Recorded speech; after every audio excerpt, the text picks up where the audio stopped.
আমার মাঝের কুপ্রবৃত্তির ভাব কারো বন্ধু হয় না। পক্ষান্তরে আমার মাঝের সুপ্রবৃত্তি ভাব কারো শত্রু হয় না। যেমন আমার মধ্যে যে কুপ্রবৃত্তি ভাব আছে, এই কুপ্রবৃত্তি ভাবের কোনো বন্ধু নেই।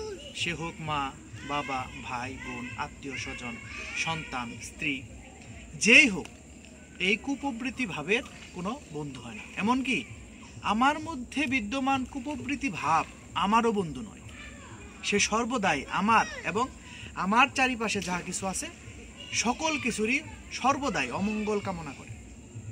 কিন্তু সবচেয়ে মজার বিষয় হচ্ছে যে আমার মধ্যে যে সুপ্রবৃত্তি ভাব আছে, সেই সুপ্রবৃত্তির ভাব কারো শত্রু হয় না।